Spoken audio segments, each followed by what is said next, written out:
Before we begin, slow down. Let your shoulders relax.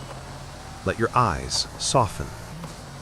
Grab a coffee, tea, or whatever helps you stay still for the next little while. Because this story is about something you never notice. Something that feels empty, harmless, absent. And yet, it may be the most powerful thing in the universe. And before we go any further, if you enjoy calm, curiosity-driven videos that blend science, philosophy, and unsettling ideas, take a moment to like this video, share it with someone who enjoys thinking deeply, and leave a comment at the end with your thoughts. Now, let me ask you a question that sounds simple. What is nothing? Not metaphorically, not emotionally, physically. What does nothing actually mean? Most people imagine empty space, a vacuum, no matter, no energy, just absence. But physics has a problem with that idea, because according to our best theories, true nothingness does not exist. And that realization started with an experiment that, at first glance, seemed to measure absolutely nothing at all. Let's go back to 1948. Two Dutch physicists, Hendrik Casimir and Dirk Polder, were thinking about vacuum fluctuations, tiny random changes in energy predicted by quantum mechanics. According to quantum theory, even empty space isn't empty. Particles constantly pop into existence and vanish again. Not metaphorically, literally. These are called virtual particles. They don't last long enough to be observed directly, but their effects can be measured. Casimir wondered, if empty space is full of fleeting energy, what happens if you restrict it? So he proposed a simple setup. Take two uncharged, perfectly conductive metal plates. Place them extremely close together. Remove all air. A vacuum. Nothing inside. According to classical physics, nothing should happen. But quantum physics made a strange prediction. The plates should move. Specifically, they should be pulled toward each other, because the vacuum between them would have less energy than the vacuum outside. And in 1997, scientists measured it. The plates moved. Not because of gravity, not because of magnetism, but because of nothing. This is called the Casimir effect, and it's one of the most disturbing experimental results in modern physics, because it proves that empty space exerts force, which means empty space contains energy, which means nothing is not nothing. Now, pause.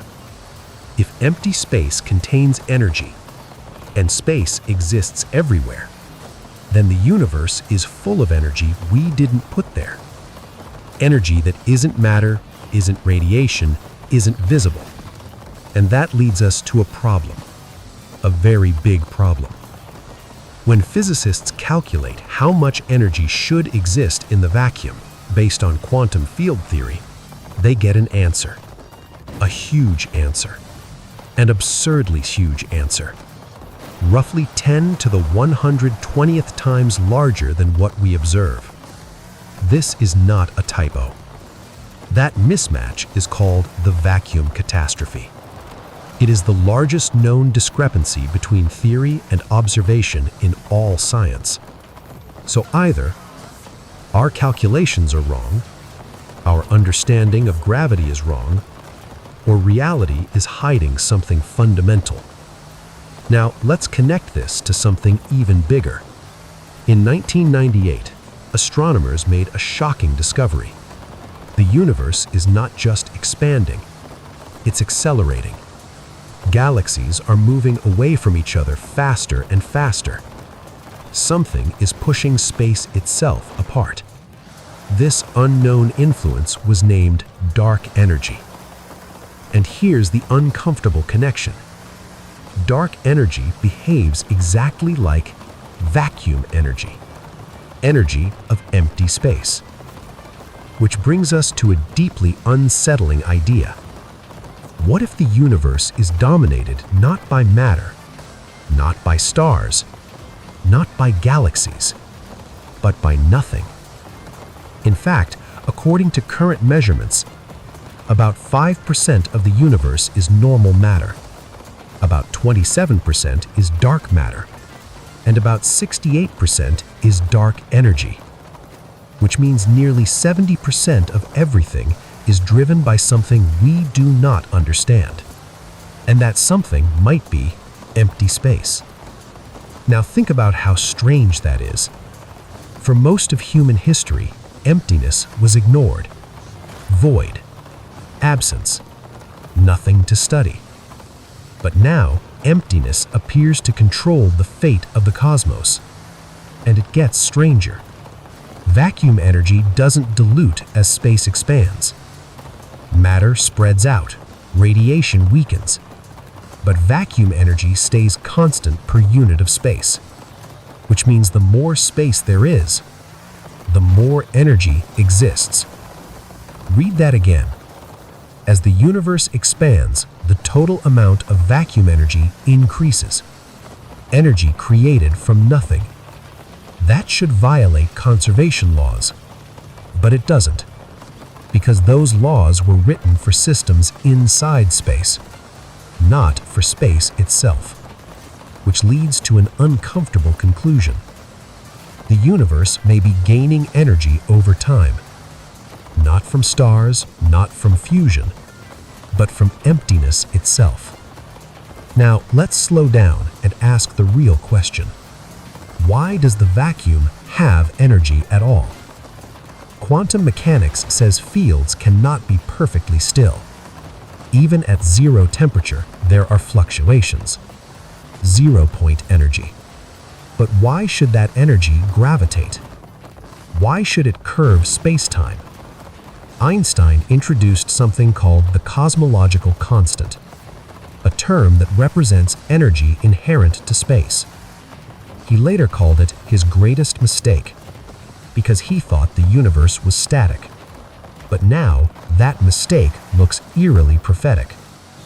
Now let's take this one step further. If vacuum energy exists everywhere and dominates the universe, then it's acting on you right now, not pushing you apart.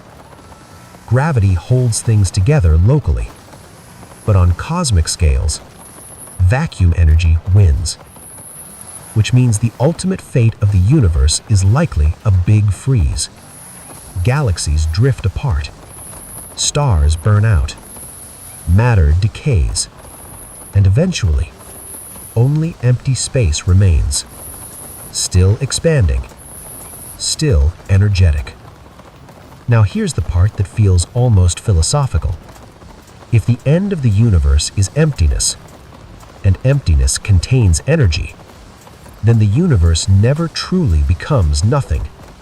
It becomes quiet, but active. Now let's return to the experiment. Two metal plates, no matter between them, and yet a force exists. That force is tiny, but real, and it's measurable proof that the vacuum is not passive. It's dynamic, alive with fluctuations. So let me ask you this. If nothing can push metal plates together, what else can it do? Could vacuum energy fluctuate locally? Could it vary slightly across space? Some theories suggest yes. And if it does, then the laws of physics might not be as constant as we think, which is terrifying, because everything depends on those constants. Now, let's talk about a quieter, more subtle implication. If vacuum energy is real, and observation affects quantum systems, then measurement itself may be interacting with emptiness. Reality responding not just to matter, but to attention. Now, to be clear, this does not mean consciousness creates reality. That's not supported. But it does mean that reality is not built on solid ground. It's built on probabilities, fluctuations, fields, and the absence of things. Now think about this. When you imagine nothing, your mind goes blank. But in physics, blankness is busy, teeming, restless. The vacuum is never at rest, which leads to a final, deeply unsettling question. Why is there something rather than nothing? That question has haunted philosophy for centuries. But physics now gives a strange answer. Because nothing isn't stable. True nothingness might not be possible. If you try to remove everything, quantum mechanics puts something back. Fluctuation.